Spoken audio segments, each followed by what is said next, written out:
Hello dear student, आप सभी का स्वागत है अपने यूट्यूब चैनल डियर प्रतीक क्लासेज में। और जैसे कि आप सभी लोग एक न्यूज़ ट्रेंडिंग में है, आप लोग सुने होंगे डियर कि अरावली संकट, अरावली हमारी संकट में है। और अभी जल्द में ही आप सबको पता होगा, ठीक है, एक और हमारा सबसे बड़ा वन जो है संकट में था, वहाँ कितनी जानें गई, कितना धरना प्रदर्शन हुआ, ठीक है।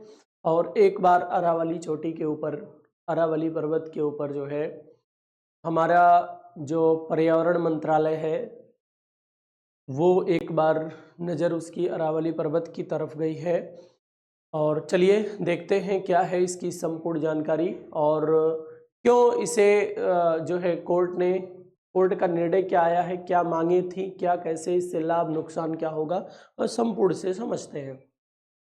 डियर, हम आपको बता दें, जैसे कि आप सबको पता है, हमारी एक पुरानी जो है पर्वतमाला है, का नाम है अरावली, ठीक है। और आप सबको पता है जिसका 90% भाग हमारा कहाँ पे है, जिसका 90% भाग हमारा राजस्थान में है, ठीक है। अच्छा, इसका विरोध कौन कर रहा है? इसका विरोध भी राजस्थान ही सबसे ज़्यादा कर रहा है, ठीक है, राजस्थान। ये आप देख पाएंगे, ये आपकी चोटी क्या है? अरावली, अरावली है। और आपको पता होना चाहिए कि हम लोग जानते हैं कि अरावली चोटी जो है ये प्राचीन काल से है। हिमालय जो है आपका चोटी के जो बीच वो होते हैं, अर्थात उसमें अभी भी जान है, वो बढ़ रहा है। जबकि अरावली प्राचीन होने के नाते अब इसमें वृद्धि नहीं बची है, तो धीरे धीरे करके पानी की बरसात हुए या आंधी हुई, तूफान हुए, इन्हें झेलते झेलते झेलते झेलते इसकी चोटियां धीरे धीरे करके छोटी होती जा रही है और हिमालय तो बढ़ता जा रहा है, ठीक है। तो उससे भी प्राचीन है हमारी अरावली। तो अरावली जो हमारा ये था वन मंत्रालय, वन मंत्रालय जो है, वन मंत्रालय की तरफ से आपको पता है एक जो है वो जारी किया गया था। वन मंत्रालय की एक मांग थी जो कोर्ट में लगाई गई थी, जिसमें आपको पता होना चाहिए कि उसमें क्या दर्शाया गया था। उसमें ये दर्शाया गया था कि भैया जो चोटी 100 मीटर से ऊंची है, ठीक है, जो चोटी जो है 100 मीटर से या 100 मीटर से ऊंची है, 100 से कम है, जो 100 से कम है, कम वाली अरावली का हिस्सा नहीं है, ठीक है। जो कम है अरावली का हिस्सा नहीं है, अधिक वाली ही केवल अरावली का हिस्सा जो है माना जाएगा, ठीक है। इसी को जो है अरावली का हिस्सा माना जाएगा। किसको? जो 100 मीटर से अधिक है। 100 मीटर से कम वाली को अरावली का हिस्सा नहीं माना जाएगा, ठीक है। ऐसा उसमें कोर्ट में। और एक चीज है, दो चोटियों के बीच अगर अंतराल आपको पता होना चाहिए कितना, लगभग ये मान के चलिए आधा किलोमीटर, आधा किलोमीटर से कम है, ठीक है। वैसे तो कहीं नहीं देखने को मिलेगा, लेकिन अगर आधा किलोमीटर से अधिक है तो वो अरावली का हिस्सा नहीं माना जाएगा। तो इसी को सरकारें समाप्त करना चाहती हैं, इसी को हमारा वन मंत्रालय समाप्त करना चाहता है, जबकि ये बहुत जो है आप समझिए कि निंदनीय चीज है। और जो हमारी प्राकृतिक, अब ऐसी चोटी आप क्या बना सकते हो? कभी आप बना नहीं सकते। जब बना नहीं सकते, प्राकृतिक चीजों को वैसे समाप्त नहीं करना चाहिए।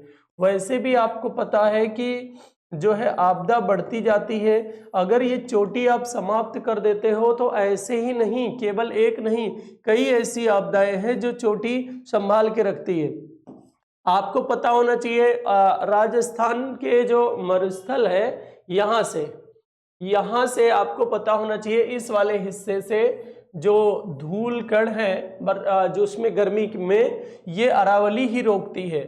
आंधी तूफान जो आते हैं, अरावली बहुत जो है ये समझिए संभाल के रखी है। नहीं तो राजस्थान में मरुस्थल का इतना विकास होता और पूरा राजस्थान चला जाएगा उसमें। और राजस्थान ही नहीं, और इधर की साइड में पूरा उत्तरी जो है छोर इसका चला जाएगा। तो इसलिए ऐसी चोटी जो है अरावली, इस पे विचार नहीं करना चाहिए। हमारा तो ये मानना है, आप लोग बताइएगा आप लोगों का क्या मानना है। कोई भी सरकार हो, ठीक है, तो चोटी जो पुरानी जो प्राकृतिक चीजें हैं उन्हें सुरक्षित रखना चाहिए। और जबकि इनमें और भी विचार करके कोई जो समाप्त होने वाली चीजें हैं उन्हें बढ़ाना चाहिए, उन्हें बढ़ावा देना चाहिए, जो प्राकृतिक चीजें हैं।